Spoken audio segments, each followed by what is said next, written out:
इसमें हम बात करने वाले हैं जेईई 2024 के लिए जो स्टेट ऑफ एलिजिबिलिटी होती है उसका क्या रूल होता है।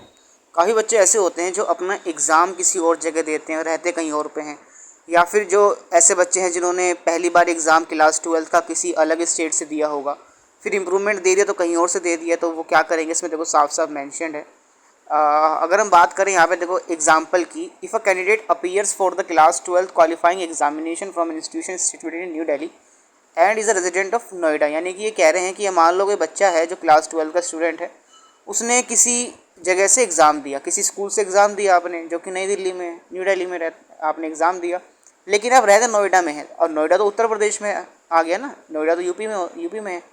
तो जो आपका स्टेट कोड होगा वो दिल्ली होगा, यूपी नहीं होगा, यानी कि जहाँ से आपने एग्ज़ाम दिया है वही आपका स्टेट ऑफ एलिजिबिलिटी होता है।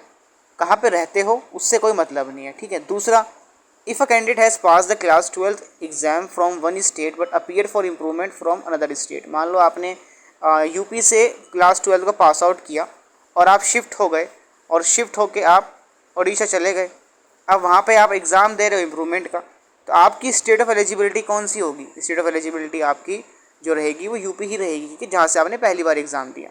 तो ऐसा थोड़ा फ़र्क रहता है कि पहली बार कहाँ एग्ज़ाम दिया वही आपका स्टेट ऑफ एलिजिबिलिटी होगा, ठीक है। जहाँ पे इम्प्रूवमेंट दिया है उसको नहीं सिलेक्ट करना होता, ठीक है।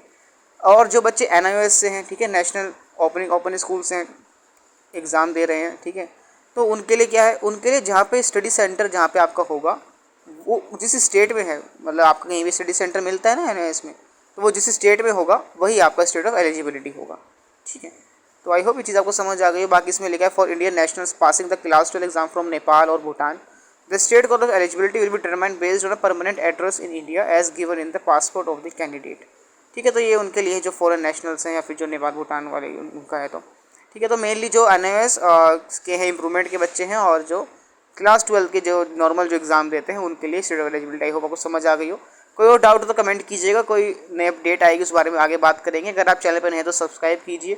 टेलीग्राम ग्रुप का लिंक आपको दिया हुआ है जहाँ पे आप अपने डाउट्स पूछ सकते हैं। अगर आपको फॉर्म फिलअप कराना है अपना जेईई मेन का तो आप करा सकते हैं। उसके लिए आपको 71 रुपीज़ की जो पेमेंट है वो UPI के थ्रू करनी है, और स्क्रीनशॉट साथ में आपको मोबाइल नंबर आपको ईमेल आईडी पे भेज देना है। ईमेल आईडी डिस्क्रिप्शन में दी हुई है। ईमेल के थ्रू आपको ग्रुप का लिंक आएगा, उस ग्रुप में जो बच्चे होंगे उनका जो फॉर्म है जेईई का वो फिलअप कराया जाएगा, ठीक है।